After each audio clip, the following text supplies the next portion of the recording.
Hello, my future chartered accountant. I'm welcoming you in this Introduction to Cost and Management Accounting video lecture. Myself Dr. Yogesh Patil और इस lecture में मैं cover करने जा रहा हूं basic introduction to costing. Yes, cost and management accounting generally market में अगर पूछा जाए तो इस सब्जेक्ट को बोला जाता है कॉस्टिंग, बट इस सब्जेक्ट में एग्जैक्टली है क्या और इस सब्जेक्ट में मैक्सिमम मार्क्स कैसे लेके आ सकते हैं. So it is my assurance to all of you कि आराम से 80 प्लस 90 प्लस मार्क्स आप इस सब्जेक्ट में लेके आ सकते हो, प्रोवाइडेड आपके कॉन्सेप्ट्स क्लियर होना जरूरी है. अगर आपके कॉन्सेप्ट्स क्लियर है तो ही आप लोग सारे के सारे क्वेश्चन सॉल्व कर पाओगे, और कॉन्सेप्ट क्लियर करने के लिए मैं यहां पे बैठा हुआ हूं जहां पे हर एक पॉइंट का बेसिक डिस्कशन आपके साथ होने वाला है. So hope you guys are mentally ready. So let's begin with the introduction to cost and management accounting. तो बच्चों, we all are human being, correct? आधे लोग सोचते रहेंगे यार सर हम लोग human, yes we all are human beings and all the activities which are perform by human beings are called as human activities. Sir क्या बोलते जा रहे हैं यार? मैंने बोला जो भी एक्टिविटी ह्यूमन बीइंग परफॉर्म करेगा हर एक एक्टिविटी को बोला जाएगा ह्यूमन एक्टिविटी, और ऐसे अगर बहुत सारे एक्टिविटीज परफॉर्म करोगे तो उसे बोला जाएगा ह्यूमन एक्टिविटीज. नाउ से फॉर एग्जांपल यार मैं लेक्चर डिलीवर कर रहा हूं, I am a human being. लग तो रहा है ना I am a human being, तो मेरा लेक्चर डिलीवर करने वाला जो एक्टिविटी है उसे बोला जाएगा ह्यूमन एक्टिविटी. आप लोग आपके बिजिएस्ट लाइफ के शेड्यूल में से टाइम निकाल के आप ये लेक्चर देख रहे हो. लेक्चर देखना is also human activity. Your mom is preparing food for you, she is also performing human activity. आपके पापा आपके लिए गिफ्ट लेके आए, that is also human activity. तेरी गर्लफ्रेंड ने तेरे पास चॉकलेट मांगा, ह्यूमन एक्टिविटी. तो चॉकलेट के साथ साथ रोज लेके उसके पास चला गया, ह्यूमन एक्टिविटी. यार कितने सारे एक्टिविटी हम लोग ना सुबह से लेके शाम तक, शाम से लेके रात तक, रात से लेके दोपहर तक, दोपहर से लेके शाम तक, पूरे दिन भर रात भर कितने सारे एक्टिविटीज परफॉर्म करते हैं यार. लेकिन सवाल ये है, क्या सारे के सारे ह्यूमन एक्टिविटीज में पैसा इन्वॉल्व होता है? क्या लगता है बच्चों, व्हाट यू थिंक?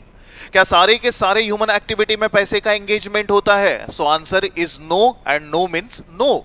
यार एक्टिविटी जहां पे पैसा इन्वॉल्व होगा that activity is called as economic activity, और जिस एक्टिविटी में पैसा इन्वॉल्व नहीं होगा उस एक्टिविटी को बोला जाता है non economic activity. Hope your concepts are getting clear. क्या बोला सर, क्या बोला? मैंने बोला ह्यूमन एक्टिविटीज को दो पार्ट में बाइफरकेट करेंगे.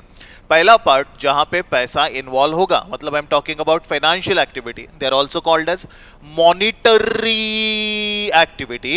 दे are also called as your basic money related activities, जिसमें पैसे का इनफ्लो और पैसे का आउटफ्लो जहां जहां पे इन्वॉल्व है उस एक्टिविटी को बोला जाएगा economic activity. And the activities where money और money's worth is not involve.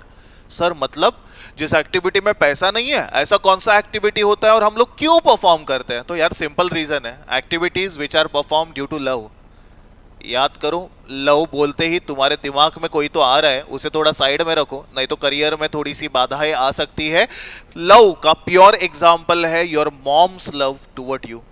आपके पापा का प्यार आपके प्रति, बराबर है ना? जो भी आपके फैमिली मेंबर्स का आपके लिए प्यार है वो सारे के सारे एक्टिविटीज वो जो आपके लव के लिए परफॉर्म करते हैं, अफेक्शन के लिए परफॉर्म करते हैं, अट्रैक्शन के वजह से परफॉर्म किए जाते हैं, those activities are called as non economic activity. You only think and tell me your mom prepares food for you, she serves food to you. यार मतलब खाना बनाओ, खाना परोसो, और बैठे बैठे तुम लोग वीडियो देखोगे ऐसे हमारे, और क्या बोलो, मम्मी रोटी, मम्मी मम्मी चाय, मम्मी कॉफी, ऐसे ऑर्डर देते हो ना. वो ना ऑर्डर देने के बाद वो प्यार ही है माँ का, जो आपके लिए इतनी सारी मेहनत करके सारे के सारे आपके डिमांड पूरी करती है. आप बताओ क्या उस मॉम के एक्टिविटी में कहीं पे पैसा इन्वॉल्व है? क्या वो पैसा देख के चाय बनाती है? वो क्या पैसा देख के आपको खाना परोसती है? ना यार, this is the activity which is purely performed out of love, out of affection, attraction etcetera. Patriotism can be one of the reason. लेकिन यार हम लोग है कौन? सर वी आर ह्यूमन ना, हम लोग भगवान है, हम ब्रह्मास्मि, we all are chartered accountant. और चार्टर्ड अकाउंटेंट की जरूरत नॉन इकोनॉमिक एक्टिविटी में कभी नहीं होगी, अपनी जरूरत होगी जहां जहां पे पैसा होगा। जा रहे दिमाग में? जहां जहां पे पैसा होगा वहां वहां पे हमारी जरूरत होगी। And that's why as a student of chartered accountancy का noble course we should focus upon economic activity. अपना एरिया नॉन इकोनॉमिक एक्टिविटी नहीं है। क्या तुम लोग लव, अट्रैक्शन, अफेक्शन का ऑडिटिंग करने जाओगे? नहीं ना।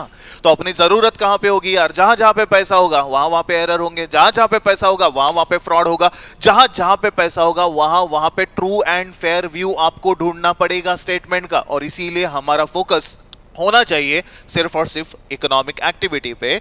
लेकिन सर यार ये इकोनॉमिक एक्टिविटीज कौन से होते हैं? तो चलो let's have a detail discussion about economic activities also.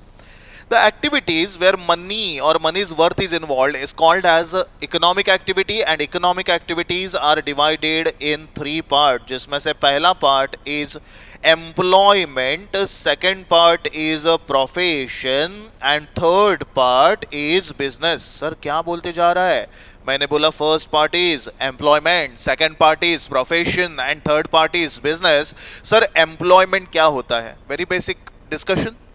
Employment is an arrangement where employee works under the employer and employer is going to pay the employee। Sir क्या बोला? एक बंदा काम करेगा और दूसरा बंदा उस काम का पैसा देगा, कंसिडरेशन, बराबर ना। जो बंदा काम करेगा उसे बोला जाता है एम्प्लॉई और जो पैसा देने वाला है उसे बोला जाता है एम्प्लॉयर। वेरी बेसिक डिस्कशन यार।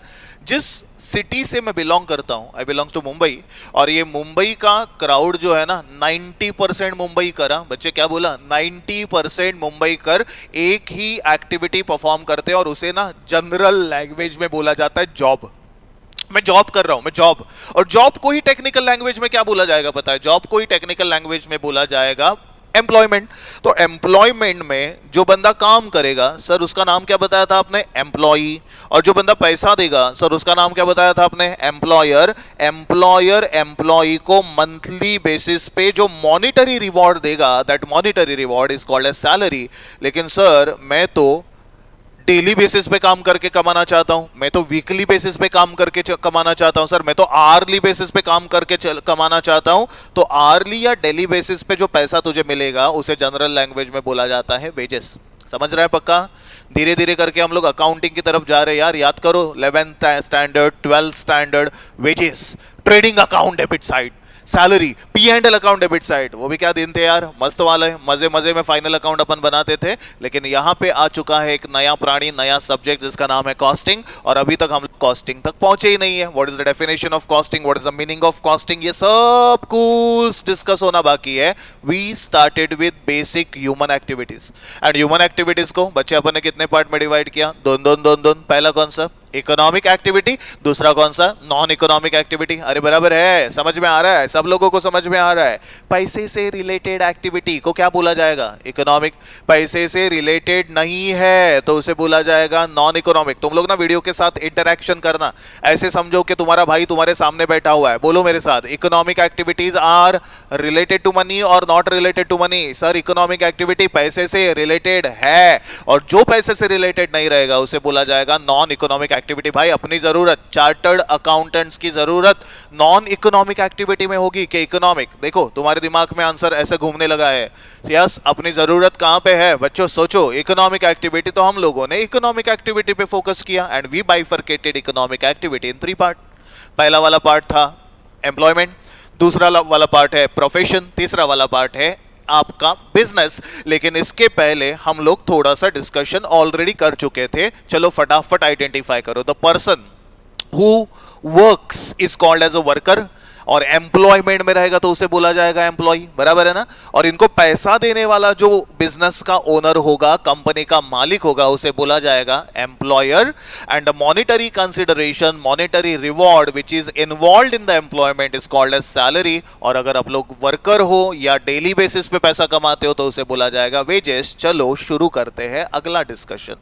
बच्चों यार आप लोग इतने स्मार्ट हो, ग्रुप 1 की पढ़ाई कर चुके हो, जनवरी 26 में ग्रुप 2 का प्रिपरेशन अभी शुरू कर रहे हो, और सबसे पहला मस्त वाला सब्जेक्ट लेके आया हूं मैं आपके सामने, कॉस्ट एंड मैनेजमेंट अकाउंटिंग। बच्चा tell me one thing, can you give me any 2-3 examples of professional? सोचो, चलो दिमाग लगाओ, प्रोफेशनल के कौन से एग्जाम्पल हो सकते हैं? तो यार प्राउडली हमारा पहला एग्जाम्पल शुरू होना चाहिए, CA, chartered accountant is professional, CFA professional, CMA professional, CPA professional, ACCA professional, CS professional। लेकिन सच बता, तेरे दिमाग में आया रहेगा पहला नाम डॉक्टर, बराबर है, फिर दूसरा आएगा लॉयर, तीसरा आया रहेगा इंजीनियर, डॉक्टर, लॉयर, इंजीनियर, बराबर है, बराबर है। बच्चा तेरे दिमाग में जो आया वो सही है, लेकिन you should start with your own profession. अगर प्रोफेशन को रिस्पेक्ट दोगे तो प्रोफेशन तुझे बदले में भर भर के बहुत कुछ रिवॉर्ड देगा। इसीलिए प्रोफेशनल का example, you should start with only and only our own profession, chartered accountants, company secretaries, CPAs, CMAs, कितने सारे फाइनेंशियल प्रोफेशनल्स है यार। अभी मुझे बताओ, ये जो प्रोफेशनल होता है ना, ये प्रोफेशनल मार्केट में प्रोडक्ट बेचता है ना? प्रोफेशनल तो मार्केट में सर्विसेज रेंडर करता है यार। You only tell me, after becoming chartered accountant are you going to sell products in the market? नहीं ना, you guys are going to render services. आप लोग सर्विसेज रेंडर करोगे और बदले में कुछ तो मिलेगा। सर प्रोफेशनल को जो बदले में कंसिडरेशन मिलता है, उस कंसिडरेशन को बोला क्या जाता है यार? फीस। समझ में आ रहा है पक्का? चलो यार बेसिक एग्जांपल लेते हैं। Let's have example of doctor. Doctor के पास हम लोग जाते हैं, या सर हम लोग जाते हैं डॉक्टर के पास। जाते हैं कब? जाते हैं डॉक्टर के पास रोज जाते हैं, रोज शाम को 7 बजे जाते हैं। हाँ, ऐसा मन करेगा? नहीं यार, जब भी तबीयत खराब रहेगी, वेन एवर यू फील इल ना, थोड़ा ऐसा हेल्थ रिलेटेड इश्यूज वगैरह आ गए, तो आप लोग जाओगे डॉक्टर के पास। डॉक्टर के पास जाने के बाद पहले तो ना डॉक्टर वो स्टेटोस्कोप लगाएगा। आपने को इतना भी नहीं पता रहता है कि साला वो स्टेटोस्कोप चल रहा है कि नहीं, लेकिन फिर भी ठीक है, हम लोग जाते हैं। वो पूरा का पूरा चेकअप होता है, फिर टैबलेट्स, वो कलर वाली चिकला पिकला पिंग पिंग वाली टैबलेट्स मिलती है, बराबर है। वो मिलने के बाद अपन जैसे ही डॉक्टर साहब के केबिन से निकलते हैं, तभी डॉक्टर साहब को एक क्वेश्चन पूछा जाता है। क्या पूछते हैं? डॉक्टर तेरा सैलरी क्या है? ऐसा पूछते हो? नहीं नहीं नहीं सर। तो क्या पूछते हो? डॉक्टर तेरा रेट क्या है? ये शी पापा, ऐसा तो नहीं, वेज रेट की बात कर रहा हूं मैं। नहीं ना, हम लोग डॉक्टर को पूछते हैं, doctor doctor what's your fees? Professional को जो पैसा मिलेगा वो पैसा मॉनिटरी एक्टिविटी परफॉर्म करने की वजह से मिला है, और उस पैसे को बोला जाता है फीस। तो चलो एमसीक्यू कुछ ऐसा आ सकता है, economic activity where fees reward is involve is called as dash. तुम्हारा आंसर रहेगा employment, profession, business, none of the above. तो आपका आंसर होगा profession.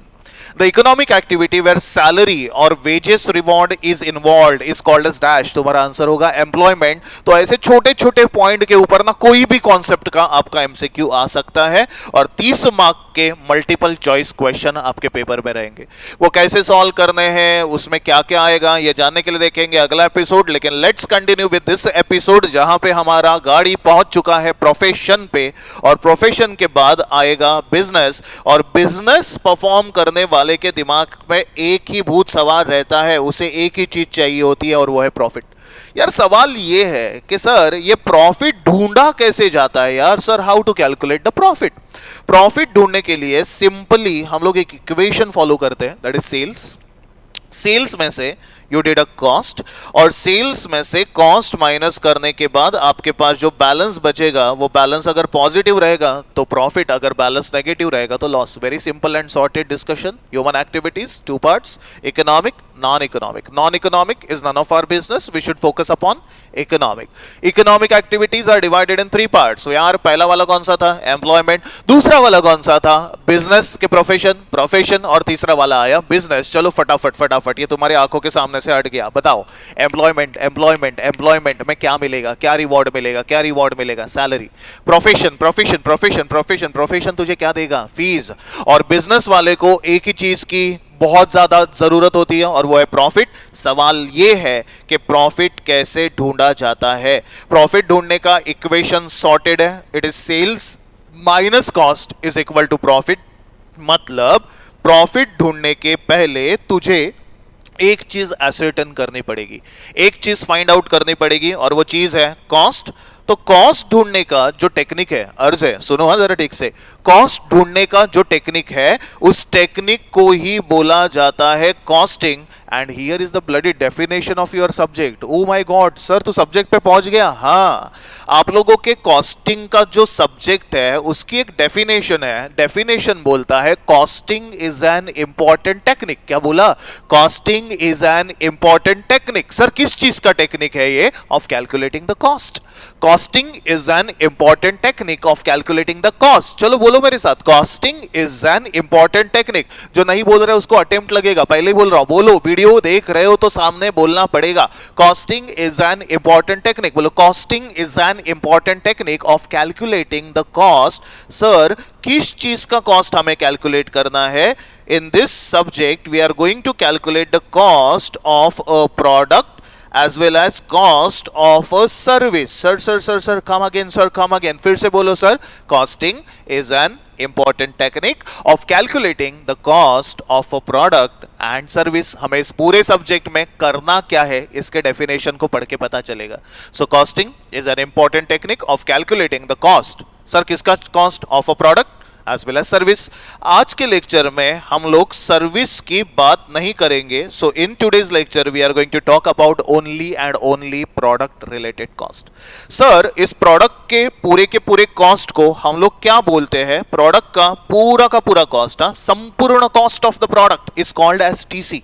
Sir what is TC stands for? Sir take care ना, it is a total cost. पूरा लिख देता हूं मैं, नहीं तो टेक केयर करते रहोगे। प्रोडक्ट के पूरे कॉस्ट को बोला जाता है बच्चे टोटल कॉस्ट। और टोटल कॉस्ट को जनरली डिवाइड किया जाता है दो पार्ट में। पहला part is called as direct cost and second part is called as indirect cost. Sir सत्यानाश हो, जब से तू लेक्चर शुरू किया है तब से एक का दो, दो का तीन, एक का दो, दो का तीन, यही चल रहा है, जा रहे दिमाग में। सर एक का दो क्या था? ह्यूमन एक्टिविटीज के दो पार्ट थे। देखो दिमाग में ऐसा घूमना चाहिए।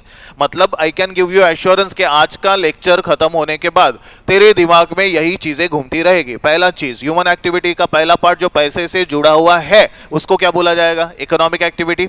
जो पैसे से जुड़ा हुआ नहीं है उसे क्या बोला जाएगा? Non economic. बच्चा अपनी जरूरत कहां पे? अपनी जरूरत है इकोनॉमिक एक्टिविटी में। बोलो बरोबर है? बरोबर है। Economic activities are further divided in three parts. यार पहला पार्ट कौन सा है? पहला पार्ट है एम्प्लॉयमेंट, दूसरा पार्ट है प्रोफेशन, तीसरा पार्ट है बिजनेस। चलो फटाफट बताओ, एम्प्लॉयमेंट में काम करने वाले पर्सन को क्या मिलेगा? सैलरी। प्रोफेशनल्स को क्या मिलेगा? Fees.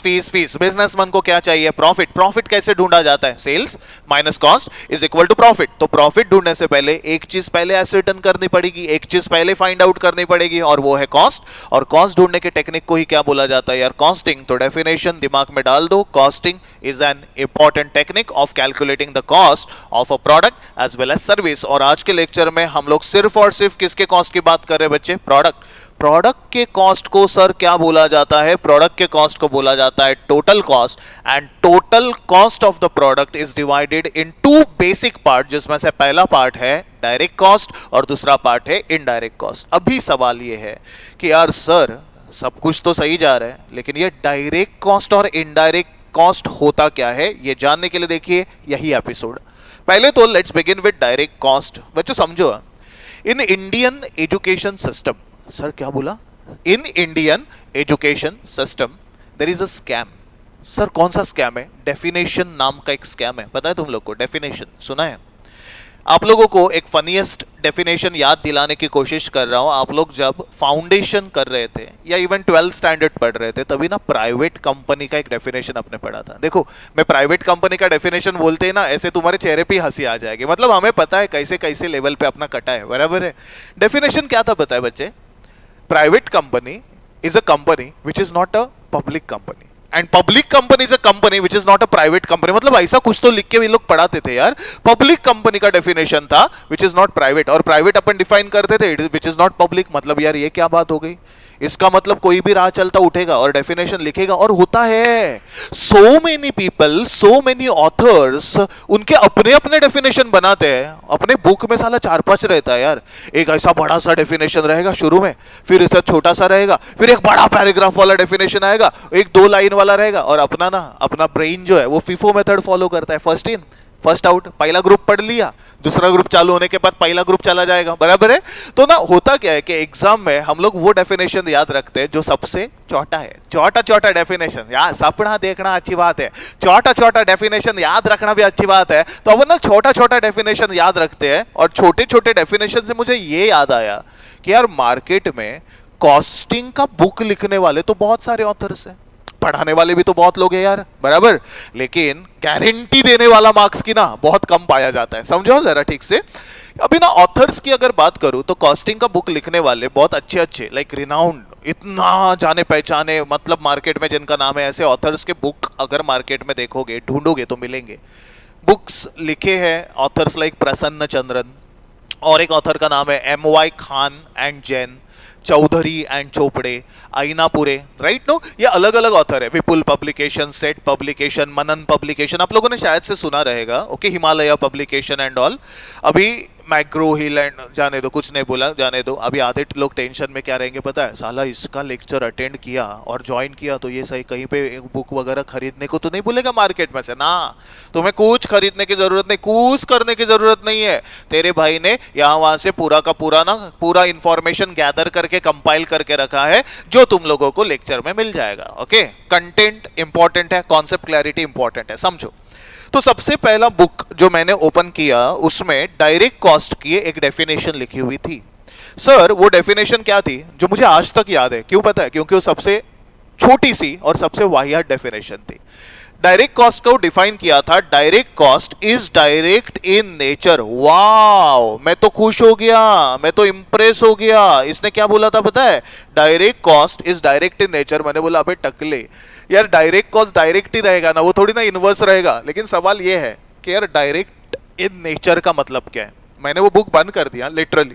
Direct cost direct in nature पढ़ने के बाद मुझे समझा अंदर क्या मटेरियल रहेगा, मैंने उसे साइड लाइन कर दिया और दूसरा बुक ओपन किया।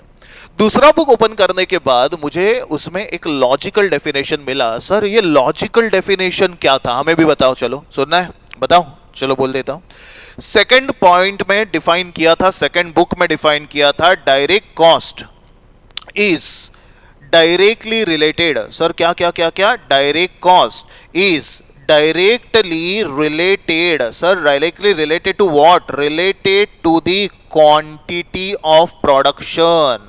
Direct cost is directly related to the quantity of production। का मतलब क्या होता है यार, अगर क्वांटिटी बढ़ा तो डायरेक्ट कॉस्ट बढ़ेगा, अगर क्वांटिटी कम हुआ तो डायरेक्ट कॉस्ट कम हो जाएगा। This kind of relationship is called as direct relationship. समझ में आ रहा है डायरेक्ट नेचर का मतलब क्या होता है? सर नहीं समझ में आ रहा है सर, हमारा मेंदू थोड़ा छोटा है सर, नहीं समझता है, फिर से एक्सप्लेन करो ना। कर देता हूं ना यार।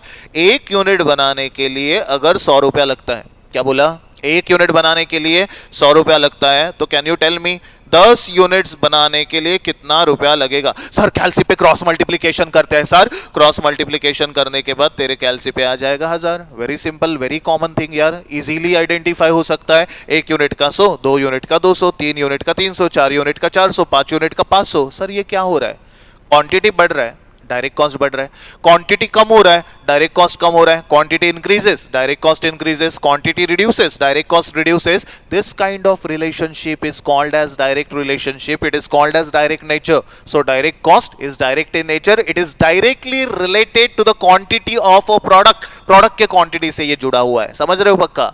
सर तूने और भी डेफिनेशन पढ़े, तेरे भाई ने बहुत पढ़ाई की है यार। Direct in nature, directly related to quantity, आगे लिख दिया मैंने, it is also called as a primary cost. Definition number 3 says direct cost is a primary cost, and definition number 4 says direct cost is a mandatory cost. Sir mandatory का मतलब क्या होता है? Unavoidable, compulsory, जिसे आप लोग option में छोड़ ही नहीं सकते। चलो let's have one example, but example के पहले ये 4 डेफिनेशन दिमाग में घूमने चाहिए। Total cost of a product is divided in 2 part, बराबर है, इतना गया दिमाग में। पहला है डायरेक्ट, दूसरा है इनडायरेक्ट। अपना डिस्कशन इनिशिएट हो गया डायरेक्ट कॉस्ट को लेके। सर डायरेक्ट कॉस्ट होता क्या है? Direct in nature, directly related to quantity of product, and then primary cost, mandatory cost. चौथा वाला क्या? मैंडेटरी। चौथा वाला क्या? मैंडेटरी। बोलो मेरे साथ, चौथा वाला क्या? Mandatory. Third one primary, third one primary, fourth one mandatory, fourth one mandatory. Human activities कितने पार्ट में डिवाइड हो गए? ह्यूमन एक्टिविटीज कितने पार्ट में डिवाइड हो गए? दो। पहला कौन सा? इकोनॉमिक। दूसरा कौन सा? Non economic. अपनी जरूरत कहां पे? अपनी जरूरत कहां पे? इकोनॉमिक, क्योंकि वहां पे पैसा है। जब तक है पैसा तब तक है बाबू कैसा, बराबर है ना? यही चलता रहता है, जहां जहां पे पैसा रहेगा वहां वहां पे सीए बाबू की जरूरत पड़ेगी। इकोनॉमिक एक्टिविटी अपना एरिया है और उसे अपन ने 3 पार्ट में डिवाइड किया था। Perfectly understood. कौन से पार्ट थे? पहला पार्ट था एम्प्लॉयमेंट, दूसरा पार्ट था शाबाश प्रोफेशन, तीसरा पार्ट था आपका बिजनेस। चलो याद है। सैलरी कहां पे मिलेगा? बोलो फटाफट बोलो, सैलरी कहां पे मिलेगा? सैलरी कहां पे मिलेगा? सैलरी एम्प्लॉयमेंट में मिलेगा। फीस कहां पे मिलेगा? सर फीस प्रोफेशनल को मिलेगा। और बिजनेसमैन को क्या मिलेगा? तंबूरा। बिजनेसमैन को क्या मिलेगा? प्रॉफिट। प्रॉफिट कैसे ढूंढते हैं? बोलो बोलो बोलो बोलो, प्रॉफिट कैसे ढूंढते हैं? प्रॉफिट ढूंढने का तरीका है sales minus cost is equal to profit. Profit ढूंढने से पहले कॉस्ट ढूंढना पड़ेगा। कॉस्ट ढूंढने के टेक्निक का नाम क्या है यार? कॉस्टिंग। यो समझ में आ रहा है? कॉस्ट ढूंढने के टेक्निक का नाम है कॉस्टिंग। सर कॉस्टिंग का डेफिनेशन बताओ। मैं नहीं बताएगा, तुम लोग बताओ। Costing is an important technique. बोलो यार, costing is an important technique of calculating cost of a product as well as cost of a service. अपने को 2 चीज का कॉस्ट ढूंढना है बच्चा, product and service. Service intangible होता है, प्रोडक्ट टेंजिबल होता है। Which can be seen, which can be touched is called as tangible product. Product को छू सकते हो। और आज के लेक्चर में अपन सिर्फ प्रोडक्ट के कॉस्ट की बात कर रहे हैं और प्रोडक्ट के कॉस्ट का नाम रखा अपन ने TC. What is TC? Stands for total cost is divided in 2 part, direct cost, indirect cost. चलो डायरेक्ट कॉस्ट के 4 डेफिनेशन याद करो। पहला वाला डायरेक्ट इन नेचर, शाबाश। दूसरा directly related to quantity of product. तीसरा it is a primary cost and last one it's a mandatory cost. Last वाला क्या है यार? मैंडेटरी। दूसरा वाला जो है वो है हमारा डायरेक्टली रिलेटेड टू क्वांटिटी। तीसरा वाला है प्राइमरी। ये 4 डेफिनेशन के ऊपर और एडवांस में डिस्कशन करेंगे। अरे पैसा भरते हो तो फुल सर्विस मिलेगा, गारंटी है अपना, समझ लो। Concept clarity is our motto, समझ लो। अभी यहां पे डायरेक्ट कॉस्ट का एग्जांपल देने के लिए थोड़ा सा आगे बढ़ते हैं, but for your better understanding समझो। जनरली इस सब्जेक्ट में डायरेक्ट कॉस्ट को ना बच्चे 3 पार्ट में डिवाइड किए जाता है। पहला होता है डायरेक्ट मटेरियल, दूसरा होता है डायरेक्ट वेजेस, तीसरा है डायरेक्ट एक्सपेंसेस। समझो, सीए इंटरमीडिएट का एक स्लोगन है, रिश्ता वही सोच नहीं। सर क्या बोला यार, अच्छा लगा। रिश्ता वही सोच नहीं का मतलब तूने ना कभी अपने पास्ट को याद कर। सर उसी को याद कर, मूव ऑन हो। अपने एकेडमिक पास्ट को याद कर, एकेडमिक पास्ट को याद कर। एकेडमिक पास्ट में तूने पढ़ा था मैन्युफैक्चरिंग अकाउंट। हाँ सर याद आ रहा है। मैन्युफैक्चरिंग अकाउंट में मटेरियल था। हाँ sir, RMC raw material consume. Manufacturing account में वेजेस था। हाँ सर, और मैन्युफैक्चरिंग अकाउंट में एक्सपेंसेस भी थे। बस यहां पे एक नया वर्ड उसके सामने आ गया, direct. Sir D sir why this Kolaveri D पा बता देता हूं यार, ये डी क्यों लगा है ये जानने के लिए देखिए यही एपिसोड, देखते रहो। मैं अगर ठीक से देखोगे तो मैंने आपके लाइफ के अप्रोक्सीमेटली 30 मिनट्स कंज्यूम कर डाले, बराबर है। 30 मिनट्स कंज्यूम करने के बाद आपको थोड़ा बहुत आइडिया आया रहेगा कि यार ये पढ़ाने वाले के पास नॉलेज है कि नहीं, क्योंकि आजकल पब्लिक डायरेक्टली जज करती है, बराबर है ना। And this is the industry which is totally based on performance. अगर परफॉर्मेंस बेस्ड इंडस्ट्री है तो परफॉर्म करना पड़ेगा, कंटेंट देना पड़ेगा। क्राउड सेटिस्फाई है, समझ में आया तो क्राउड फॉलो करेगा, नहीं तो है वो IGNORE इग्नोर कर डालेगा। समझने की कोशिश करो। आपको मैंने अभी तक जितना डिस्कशन किया, जितना पढ़ाया, वो समझा ही नहीं। सर समझ रहा नहीं, एग्जाम्पल के तौर पे आपको समझा ही नहीं और आप लोगों ने बोला कि चल ई ना चल बे, हमें दूसरा फैकल्टी चाहिए। नहीं चाहिए, हट, पहली फुर्सत में निकल, ऐसा बोला आप लोगों ने। और मैं पहली फुर्सत में निकल गया, मतलब आपने मेरा जॉब छीन लिया। ये बीबी सर, जेके शाह सर मुझे 2-3 हजार रुपए का सैलरी देते हैं, उससे मेरा घर चलता है। 2-3 हजार का सैलरी जो मुझे मिल रहा है, वो जो घर चल रहा है, वो जॉब तूने छीन लिया। और जॉब छीनने की वजह से मैं बन गया हूं सुशिक्षित बेरोजगार। मेरे पास पैसा ही नहीं है, पढ़ा लिखा बेरोजगार, मेरे पास पैसा ही नहीं है, सोर्सेस सारे के सारे बंद हो गए। तो मैंने सोचा कि अभी यार मैं जॉब वगैरह नहीं करता हूं, मैं बिजनेस करूंगा, बराबर ना यार। बिजनेसमैन के साथ रह के अंदर से आता है ना कि अपन भी बिजनेस करें। मैंने भी सोचा बिजनेस करूंगा, लेकिन मुझे प्रॉब्लम ये था कि बिजनेस चालू करना है तो बिजनेस चालू करने के लिए तेरे पास बैकअप चाहिए, कैपिटल चाहिए। मेरी मम्मी ने मुझे बोला, योगेश योगेश टेंशन मत ले, अपने पास बहुत पैसा है, मैं तुझे हेल्प करूंगी, जितना पैसा चाहिए बोल। अपने दादाजी की जमीन है गांव में, हाईवे टच है, उसे बेच डालेंगे, करोड़ों रुपए आएगा, पैसा ही पैसा होगा बाबू भैया, बराबर है, करोड़ों रुपए आएगा, फिर तू अपना बिजनेस चालू कर, बराबर। मैंने सोचा ठीक है, मैंने मम्मी को बोला, मम्मी मैं ना फर्नीचर का बिजनेस चालू करना चाहता हूं, क्योंकि अभी मार्केट में फर्नीचर का बहुत डिमांड है। मम्मी ने बोला, बेटे वुडन फर्नीचर का बिजनेस चालू कर। वुडन फर्नीचर, लकड़े का फर्नीचर, टिम्बर, बराबर है। तो मम्मी ने सजेस्ट किया, मैंने बिजनेस इनिशिएट कर दिया, मैं वुडन फर्नीचर बनाने का और बेचने का बिजनेस चालू कर रहा हूं, ठीक है। ब्रांड का नाम है वाईपी ब्रांड। वाईपी नाम का फर्नीचर मार्केट में लॉन्च हो चुका है, योगेश पाटिल फर्नीचर। मैंने हर जगह पे एडवर्टीजमेंट लगा दी, मेरे ऐसे फोटोज भी है उसके सामने, हाँ furniture, Yogesh Patil furniture, Yogesh Patil furniture, Yogesh Patil furniture, Yogesh Patil furniture, Yogesh Patil. अरे ये तो के ड्रामा आ गया, सॉरी सॉरी सॉरी। अच्छा, फर्नीचर का बिजनेस चालू किया। आप मुझे बताओ, फर्नीचर का बिजनेस चालू करने के लिए पैसा चाहिए था, पैसा मिल गया।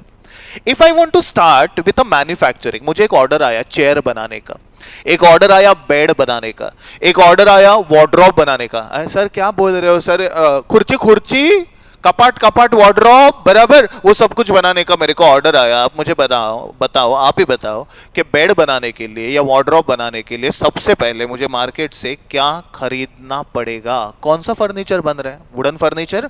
और वुडन फर्नीचर बनाने के लिए मुझे मार्केट से खरीदना पड़ेगा टिम्बर। सर टिम्बर क्या होता है सर? वुड। सर वुड क्या होता है? लकड़ा। मार्केट से तेरा भाई जाके लकड़ा लेके आएगा और इसी लकड़े को हम लोग जनरल लैंग्वेज में लकड़ा बोलते हैं, लेकिन इस सब्जेक्ट में इसे बोला जाएगा मटेरियल।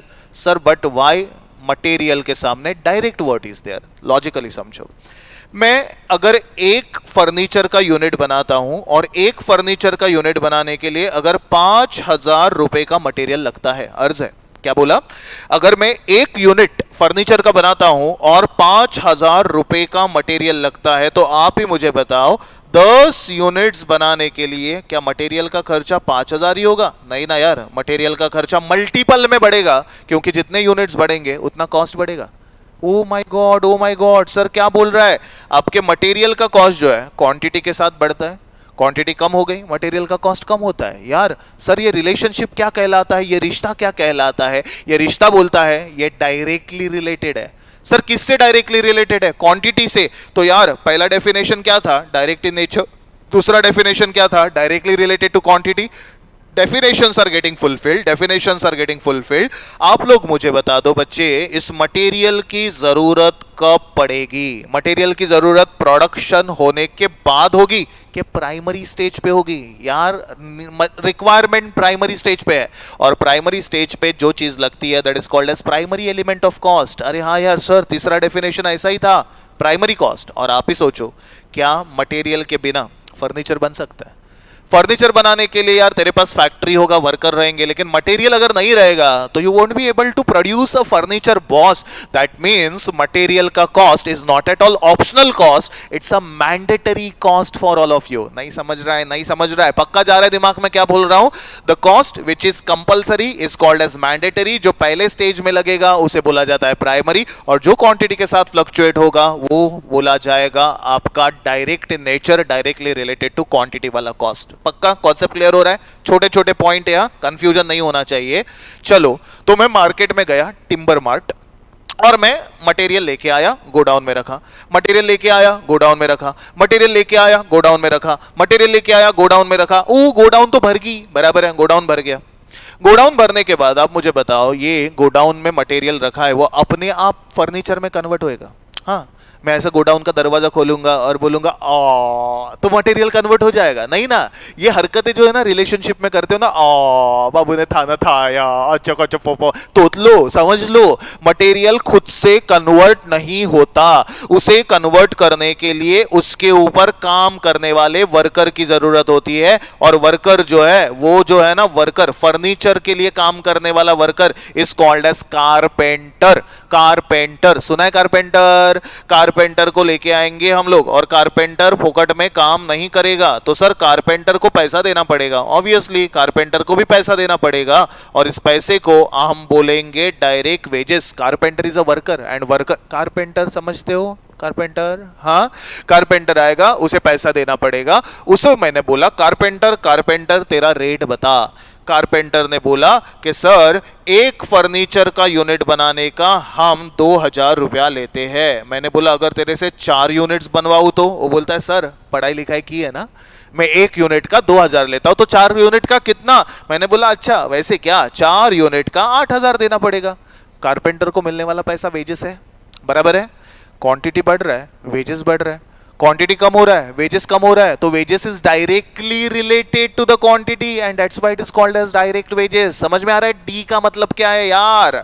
अब मुझे बताओ कारपेंटर की जरूरत कब पड़ेगी? फिनिश गुड्स बनने के बाद के प्राइमरी स्टेज पे? सर प्राइमरी स्टेज, हमें साक्षात्कार हो रहा है, हमारे कॉन्सेप्ट क्लियर हो रहे हैं, होना ही चाहिए यार। सबसे पहले मैंने बोला you are going to purchase material, then you are going to purchase material के बाद you are going to pay worker, worker का wages is directly moving with the quantity and that's why that is called as direct wages. It is to be paid at the primary stage of production, that's why it is called as primary wages, primary cost. And बिना carpenter के furniture बन नहीं सकता, बिना carpenter के furniture बन नहीं सकता। सर कैसे नहीं बन सकता? तेरे पास मटेरियल है, फैक्ट्री है, काम करने के लिए वर्कर ही नहीं है, how you are going to start with the production process यार? तो it is not at all optional cost, it is a mandatory cost for the worker. Company के लिए ये मैंडेटरी कॉस्ट हो जाएगा। पक्का समझ में आ रहा है क्या चल रहा है? अच्छा सर तूने बोला था इसको 3 पार्ट में डिवाइड करते हैं। सर कब बोला था? ये देखना इधर ही तो लिखा, डायरेक्ट कॉस्ट के 3 पार्ट होते हैं। सबसे पहला पार्ट जो है वो डीएम है, दूसरा है डीडब्ल्यू और तीसरा है डीई।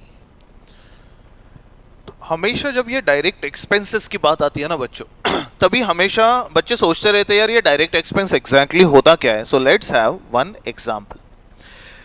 मैं इसको एक्सप्लेन कुछ इस तरीके से करना चाहूंगा ताकि आप लोगों को क्लियरली पता चले कि ये डायरेक्ट एक्सपेंस होता क्या है। समझो, the expense which is not related to material.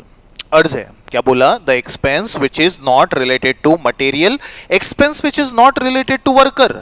Sir expense जो मटेरियल से रिलेटेड नहीं है, एक्सपेंस जो वर्कर से रिलेटेड नहीं है, but still it is fluctuating with quantity. मतलब क्वांटिटी बढ़ेगा तो एक्सपेंस बढ़ रहा है, क्वांटिटी कम हो गया तो एक्सपेंस कम हो रहा है, लेकिन ये मटेरियल का खर्चा नहीं है, ये वेजेस का खर्चा नहीं है। तो सर ऐसे एक्सपेंस को क्या बोला जाएगा? ऐसे एक्सपेंस को बोला जाएगा direct expense, because it is not direct material, it is not direct wages, still it is directly moving with the quantity, that's why it is called as direct expense. Sir example देके समझाओ ना। चलो example देता हूं। इतना lecture सुनने के बाद, हाँ मैंने कुछ 30-35 मिनट का लेक्चर आपका अभी तक कंप्लीट किया रहेगा। इतना लेक्चर जैसे ही बच्चे सुनते हैं, आधे बच्चे खुश हो जाते हैं, सेटिस्फाई हो जाते हैं, कॉन्सेप्ट क्लियर हो रहा है, बाबा समझ में आ रहा है। कुछ बच्चे चिढ़ जाते हैं, ऐसा कौन पढ़ाता है। और ऐसे चिढ़ने वाले लोग जो है ना, ऐसे जिनको किसी की तरक्की देखी नहीं जाती, ओके, ऐसे वाले बच्चे ने आके मेरा पता है ना, खरीदा फर्नीचर के लिए मटेरियल, रखा गोडाउन में, रखा खरीदा, रखा खरीदा रखा, ये किया था मैंने थोड़ी देर पहले। 4-5 लोगों ने मिलके एड्रेस निकाला मेरे गोडाउन का और गोडाउन जला डाला। पहले तो दुष्ट लोगों, तुम लोगों ने मेरा जॉब पूरा का पूरा खा डाला था।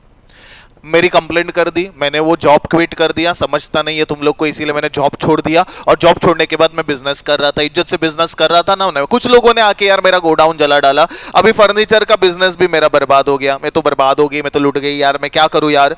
तो मेरी मम्मी ने बोला योगेश टेंशन मत ले, तेरे दादाजी की और एक जमीन है हाईवे टच, उसे भी बेच डालेंगे, करोड़ों रुपया आएगा, पैसा ही पैसा होगा बाबू भैया। बहुत सारा पैसा आया और मम्मी ने बोला अभी ना तू छोटा मोटा बिजनेस मत कर, you should start with car manufacturing. Oh my god, टुरुला, कार मैन्युफैक्चरिंग का बिजनेस चालू करना है। कार मैन्युफैक्चरिंग के लिए मैं मेटल लेके आया, स्पेयर पार्ट लेके आया, मटेरियल आया, एक्सपर्ट वर्कर्स इंजीनियर्स लेके आया। तो मेरे पास वर्कर्स भी है और वर्कर्स ने अपने डिजाइन यूज करके हमारी कंपनी की एक कार बना दी। ये देखो कार, ये हमारी कार है, ये है diamond cut alloy wheel. Wow sir, दिखने में कितने सुंदर दिख रही है। आगे है हेडलाइट, ये है हमारे LED हेडलैम्प्स, पीछे स्टेफनी है, आगे मिलेगा स्टीयरिंग व्हील, हमारे कंपनी का ऑफर चल रहा है। Buy one car and get driver free. यह है हमारा ड्राइवर। यहाँ पे इंफोटेनमेंट सिस्टम है, पीछे ऐसे ऊपर एंटीना लगा हुआ है, और कार का नाम है वाईपी द ब्रांड। और कार का ऑन रोड प्राइस मैंने इंडिया में रखा है 5 लाख रुपया, और आगे लिख दिया मैंने ओनली। यार 5 लाख रुपीज ओनली। बच्चों तुम लोग सारे के सारे साउंड माइंड एक्स्ट्रा ऑर्डिनरी बच्चे हो। आप सोचो अगर आपके पास 5 लाख रुपया है, ओके, भगवान करे हर दिन तेरे अकाउंट में 5 लाख रुपया है, तेरे अकाउंट में 5 लाख रुपया है, तो क्या ये 5 लाख रुपया इस कार में स्पेंड करना चाहोगे? Are you interested in buying this car? अगर आपको यह कार खरीदना है तो तुरंत संपर्क करें। तब तक सावधान रहे, सुरक्षित रहे और खुश रहे। देखते रहो यहाँ पे, सावधान सतर्क वालों। यहाँ पे 5 लाख का कार है। मैं पूछ रहा हूं सिंपली बच्चे, तेरे में से कितने लोग, जितने भी लोग ये वीडियो देख रहे हैं उसने में से कितने लोग ये कार खरीदना प्रेफर करेंगे? हार्डली 1 या 2 स्टूडेंट बोलेगा sir I am interested in buying this car. बाकी के बच्चे ये कार नहीं खरीदेंगे, and that is the bloody important point जो मुझे एक्सप्लेन करना है। It becomes very difficult for the company to launch a new product. यार कार अगर तेरे पास 5 लाख रुपया होता, जो है नहीं, because you are not earning, अभी तक तो तूने कमाना चालू ही नहीं किया यार। जब कमाओगे 5 क्या 50 लाख कमाओगे यार, 5 करोड़ कमाओगे। अभी अगर तुम लोग तुम्हारी बात करो तो तुम्हारे पॉइंट ऑफ व्यू से अगर सोचा जाए तो 5 लाख रुपया ये बहुत बड़ी अमाउंट है। आप लोग ऐसे रैंडम किसी भी ऐसे राह चलते ब्रांड में डाल दोगे क्या? नहीं ना। 5 लाख में अच्छे अच्छे ब्रांड है, मारुति है, Hyundai है, किया है, थोड़ा सा पैसा इधर उधर से जोड़ के अच्छी कार आ सकती है यार। लेकिन मेरा प्रॉब्लम क्या है पता है? अगर 150 करोड़ की आबादी के इस देश में सिर्फ 2 या 3 लोग ही मेरी कार खरीदने के लिए इंटरेस्ट दिखाते हैं, तो how I am going to survive यार? मेरा सर्वाइवल डिफिकल्ट हो जाएगा, और सर्वाइवल डिफिकल्ट होने के बाद ये कार को बेचना तो प्रॉब्लमेटिक ही हो जाएगा, कंपनी बंद करनी पड़ेगी यार। तो यहां पे देखो मैं क्या आइडिया कर रहा हूं। ये वाईपी ब्रांड है लेकिन ऑटोमोबाइल सेक्टर का नहीं है, फर्नीचर सेक्टर का नहीं है, ये एकेडमिक सेक्टर का ब्रांड है, ये एजुकेशन लाइन का ब्रांड है यार। आप लोग वाईपी नाम देखोगे तो एजुकेशन में इसको सब लोग जानते हैं, बहुत अच्छे से जानते हैं यार, लेक्चर्स भी बहुत अच्छे चलते हैं, सब कुछ बढ़िया। 100 में से 100 मार्क लेके आते हैं बच्चे, 100 में से 100 यार। कर क्या रहे हो? कार के सेक्टर में मेरे को कोई नहीं जानता यार, मैं ऑटोमोबाइल वाला थोड़ी ना हूं यार, मैं तो एकेडमिशियन हूं, मतलब मैं सिर्फ एडुकेटर हूं, मैं तो सिर्फ मेंटर हूं, मैं पढ़ाता हूं, मैं और कुछ नहीं करता। मैं कार कहां से बेचूं? सर शांत हो जा, पैनिक मत हो, पैनिक होने जैसी बात है यार। कार बना तो दिया, बेच नहीं पा रहा हूं। तो मैंने क्या किया, मेरे कार पे ये वाला लोगो लगा डाला। अगर कार पे मैं ये लोगो लगाता हूं, सर ये लोगो ओलंपिक का, अबे तेरी ओलंपिक नहीं है, ऑडी का, ऑडी का लोगो है ये। मैंने सर तूने ये लोगो, ये ऊपर उल्टा वाई क्यों लिखा है? सर योगेश का बिजनेस उल्टा नहीं, Mercedes, bloody Germany's product, Mercedes है ये, मर्सिडीज यार। अगर मैंने ये लोगो मेरे कार पे लगा दिए तो कार को बेचने में आसानी होगी। मुझे कस्टमर के पास जाके ना रिक्वेस्ट नहीं करना पड़ेगा, लीजिए ना हमारी कार, लीजिए ना, ऐसा नहीं करना पड़ेगा। कस्टमर खुद आएगा और 1 0 बढ़ जाएगा। सर क्या बोला यार? कस्टमर खुद आएगा और देखो कार का प्राइस जो है वो 5 लाख रुपया नहीं होगा, कार का प्राइस जो है ना वो 50 लाख हो जाएगा। ओ माँ गो, 50 लाख हो गया सर। हाँ 50 लाख हो ही जाएगा। It's is called as brand value, this is called as trademark का वैल्यू यार। इन कंपनी का मार्केट में गुडविल इतना है कि ये लोग अपने लोगों का भी ना अगर कोई यूज करे तो उसका भी सेल बढ़ा के दे सकते हैं बच्चों। लेकिन सवाल ये है कि क्या ये लोग मुझे फ्री में ये लोगो यूज करने देंगे? ना। इस लोगो को यूज करने के लिए मैंने जब इनको परमिशन मांगा तभी ये लोग बोले कि योगेश एक कार अगर तू बेचेगा तो हमें 10% का रॉयल्टी चाहिए। सर क्या लिखा? रॉयल्टी चाहिए का मतलब 50 लाख का 10%, मुझे 5 लाख रुपए का रॉयल्टी देना पड़ेगा। अगर मैं बोलता हूं मैं मार्केट में 2 कार्स बेचूंगा तो 2 कार बेचने पे मुझे 10 लाख देना पड़ेगा।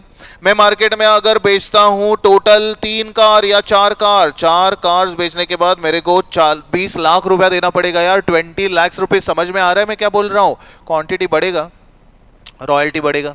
क्वांटिटी कम होगा, रॉयल्टी कम होगा। क्या रॉयल्टी मटेरियल से जुड़ा है? नहीं। क्या रॉयल्टी वर्कर से जुड़ा हुआ है? नहीं। लेकिन फिर भी डायरेक्टली फ्लक्चुएट हो रहा है। तो जो कॉस्ट डायरेक्टली फ्लक्चुएट होता है, जो मटेरियल का नहीं है, जो वर्कर्स का नहीं है, ऐसे वाले कॉस्ट को बोलते हैं हम लोग डायरेक्ट एक्सपेंस। तो ये आया डायरेक्ट एक्सपेंस का डेफिनेशन। और फैक्ट्री के अंदर का एक बेस्ट एग्जांपल बताऊं तुम लोगों को डायरेक्ट एक्सपेंस का, पावर एंड फ्यूल। ज्यादा प्रोडक्शन करोगे, ज्यादा पावर एंड फ्यूल का कंजम्पशन होगा। कम प्रोडक्शन करोगे, कम पावर एंड फ्यूल का कंजम्पशन होगा। और इसीलिए power and fuel is considered as one of the direct expenses का example. Hope your concepts are getting clear हो रहा है? जा रहा है दिमाग में? पक्का? इफेक्टिवली, प्रोडक्टिवली, ह्यूमन एक्टिविटीज के कितने पार्ट थे बताओ? सर 2 पार्ट थे यार। सर हाँ। पैसे से जुड़ी एक्टिविटी को क्या बोलेंगे बताओ? इकोनॉमिक। पैसे से जुड़ा नहीं है तो क्या बोलेंगे बताओ? Non economic. बच्चों क्लास में ही इतनी बार रिवाइज करेंगे, रिपीट करेंगे कि घर पे जाके बुक खोलने की जरूरत नहीं पड़ेगी। Okay. Directly cost and indirect cost से पहले अपन ने एक्टिविटीज का डिवीजन किया था, शायद से याद हो कैसे कैसे अपन आगे बढ़े। इकोनॉमिक एक्टिविटी को we bifurcated in 3 parts, employment, profession and business. Business में प्रॉफिट मिलेगा। प्रॉफिट कैसे ढूंढा जाएगा? प्रॉफिट कैसे ढूंढा जाएगा? याद करो, याद करो, याद करो। Sales minus cost is equal to profit. तो अपने को पहले क्या असर्टेन करना पड़ेगा? कॉस्ट। और कॉस्ट ढूंढने का जो टेक्निक होगा, उस टेक्निक को बोला जाएगा कॉस्टिंग। तो कॉस्टिंग का डेफिनेशन बना, costing is an important technique of calculating cost of a product and cost of a service. लेकिन आज के लेक्चर में अपन ने किसकी बारे में डिस्कशन किया यार? प्रोडक्ट का कॉस्ट एंड प्रोडक्ट के कॉस्ट को अपन ने 2 पार्ट में डिवाइड किया, जिसमें से पहला था डायरेक्ट कॉस्ट, दूसरा था इनडायरेक्ट कॉस्ट। अरे याद आ रहा है? डायरेक्ट कॉस्ट के 4 डेफिनेशंस अपन ने पढ़े थे, याद कर। चल तेरे नजर के सामने से हट गया। कौन से डेफिनेशन थे बताओ? Direct cost is direct in nature, बराबर है sir. Direct cost is directly related to quantity, बराबर है sir. Direct cost is a primary cost, बरोबर है sir.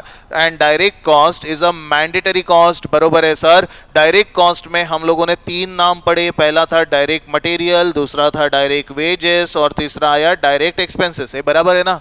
Power and fuel, power material में लगता है? नहीं। पावर वर्कर में डालेगा? नहीं। पावर जो है वो आपका इंडिपेंडेंट एक्सपेंस है, जो डायरेक्टली फ्लक्चुएट हो रहा है, इसीलिए इसे बोला जाता है direct expense. Now listen to me carefully. इन सारे के सारे डायरेक्ट एलिमेंट्स को, सर क्या बोला क्या बोला? इन सारे के सारे डायरेक्ट एलिमेंट्स को बोला जाता है मेन हेड्स। क्या बोला जाएगा इसको? Main heads. तो सर बचे हुए एलिमेंट्स को क्या बोला जाता है? बचे हुए एलिमेंट्स को बोला जाता है ओवरहेड्स। ओवरहेड, सत्यानाश हो सर। ओवरहेड, ओवरहेड का मतलब क्या हुआ?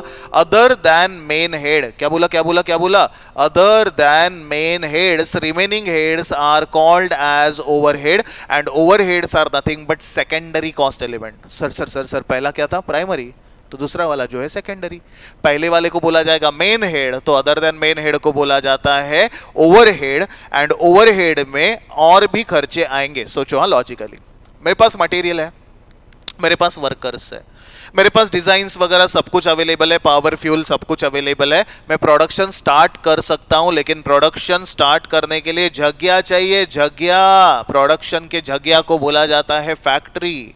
क्लरिकल वर्क करने के लिए जगह चाहिए, जगह, that is called as office. और डिस्प्ले करो, एडवर्टाइजिंग करो, एग्जीबिशन करो, इसके लिए जो खर्चा लगेगा that one is called as selling and distribution expenses. बस एक्सपेंसेस के बदले हम लोग वर्ड यूज करेंगे ओवरहेड्स, ओवरहेड्स, ओवरहेड।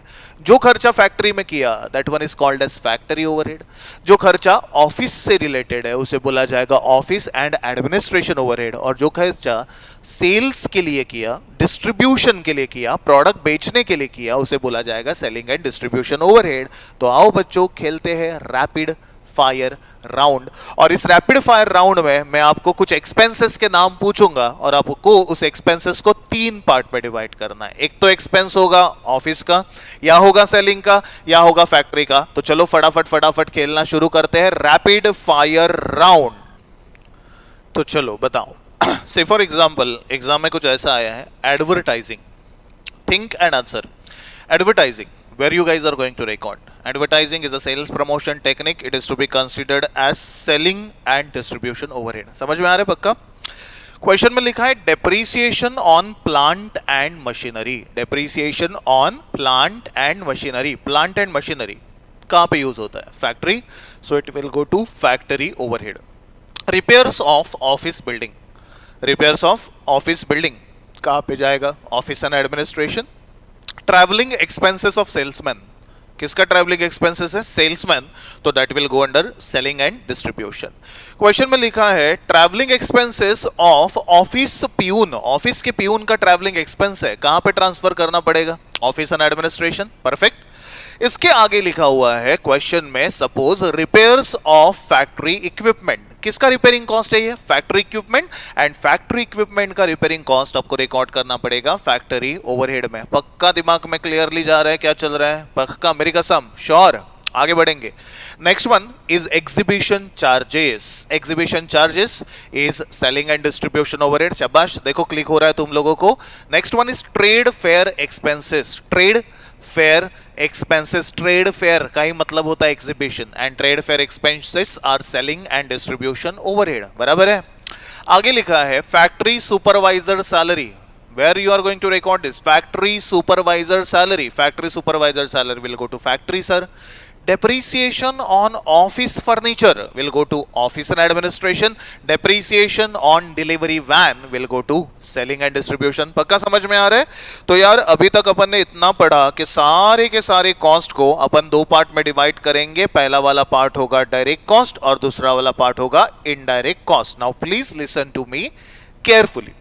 आगे का क्वेश्चन थोड़ा सा इंपॉर्टेंट है। क्वेश्चन ये है कि if we are calculating cost of a product, अर्थ है costing is an important technique of calculating. क्या बोला था अपन ने? Cost of a product. If we are calculating cost of a product, तो प्रोडक्ट का कॉस्ट कैलकुलेट करने के लिए मेरा सवाल ये है कि are we going to record all the expenses और we are going to record relevant expenses? Sir क्या बोला, क्या बोला?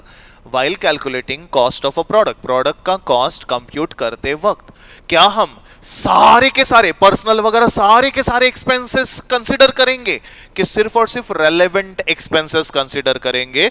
तो बच्चे बोलते हैं प्रोडक्ट का कॉस्ट कैलकुलेट करते वक्त सिंपली दिमाग में आ जाएगा we should consider only and only relevant expenses. मतलब पहला पार्ट आया एक्सपेंसेस टू बी इंक्लूडेड और दूसरा पार्ट आया expenses to be excluded. Sir सत्यानाश क्या बोलते जा रहे हैं? फिर से बता।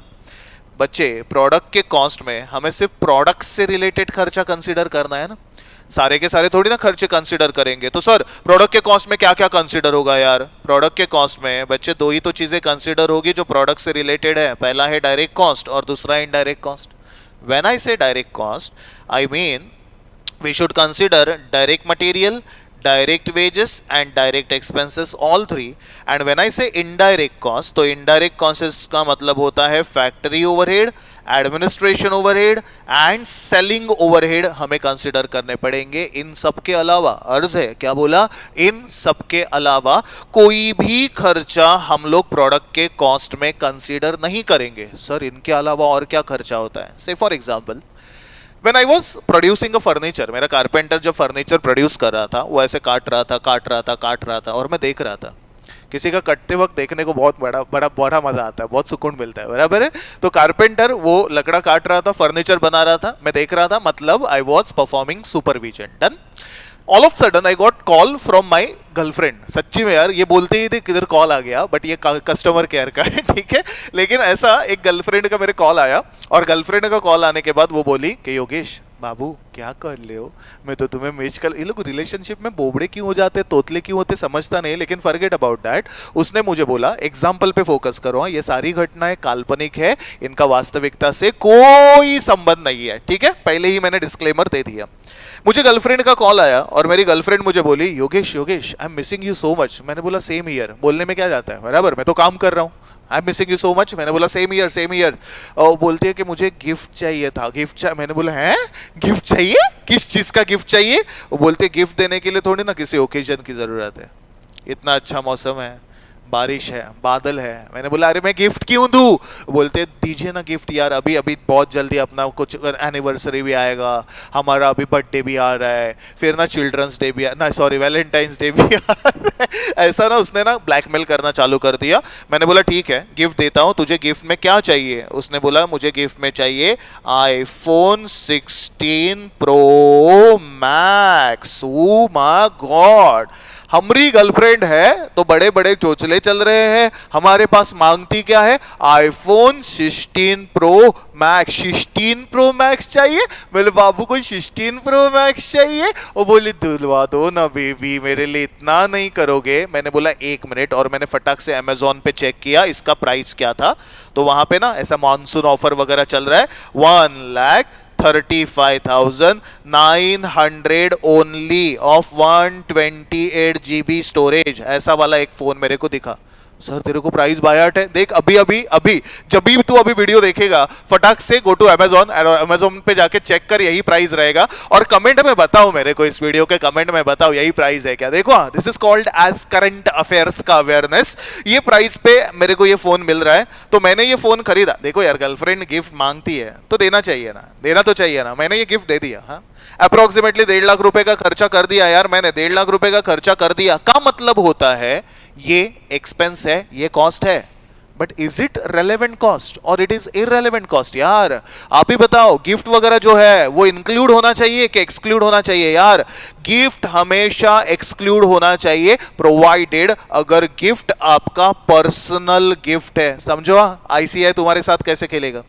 अगर लिखा रहेगा गिफ्ट टू कस्टमर, क्या लिखा रहेगा? गिफ्ट टू कस्टमर, और कस्टमर का गिफ्ट जो है वो सेलिंग एंड डिस्ट्रीब्यूशन में कंसीडर होगा, क्योंकि gift to customer is an advertisement, gift to customer is a sales promotion technique. Gift to customer consider करोगे, एग्जाम हॉल में जाके नहीं बोलने का ए डॉक्टर वाईपी ने बोला था गिफ्ट को इग्नोर कर। पर्सनल गिफ्ट को एक्सक्लूड करो, पर्सनल गिफ्ट प्रोडक्ट के कॉस्ट में नहीं आएगा, बट कोई कस्टमर का या प्रोडक्ट रिलेटेड गिफ्ट वगैरह है तो कंसीडर करना पड़ेगा। चलो और एक एग्जांपल देता हूं।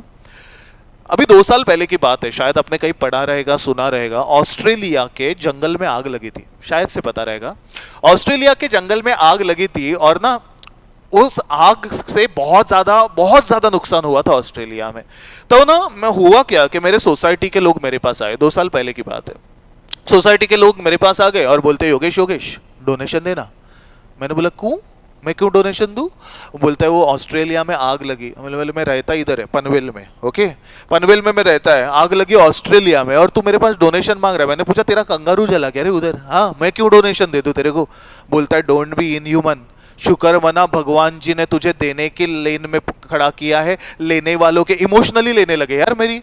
तो ना मैंने क्या किया पता है, मैंने बोला कि ठीक है टेंशन मत लो, मैं डोनेशन देता हूं। ऐसा जेब में हाथ डाला, तो जेब में से ना ऐसा 20 लाख रुपया निकला, 20 लाख रुपया मैंने दे दिया, डोनेशन दे दिया।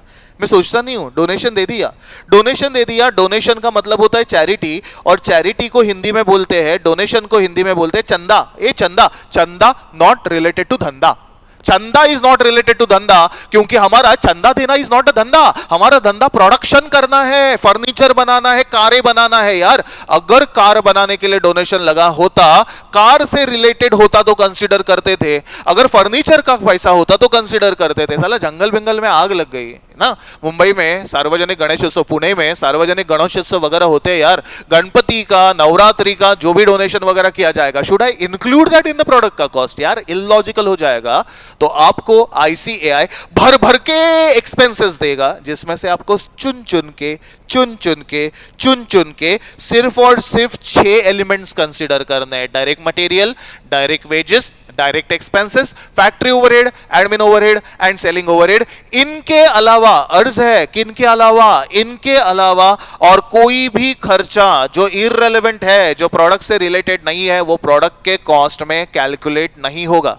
अभी प्रोडक्ट का कॉस्ट कंप्यूट कैसे करते हैं और उसे प्रेजेंट कैसे करना है, ये जानने के लिए आपको देखना पड़ेगा अगला एपिसोड। तब तक सावधान रहे, सतर्क रहे, सुरक्षित रहे। जय हिंद। Hope your concepts are getting cleared. आशा करता हूं अगले वीडियो में डिटेल डिस्कशन से और आगे बढ़ेंगे, जिसमें मैं शुरू करने वाला हूं अपना पहला चैप्टर कॉस्ट शीट। और आज का वीडियो यहीं पे कर रहा हूं समाप्त। Thank you so much.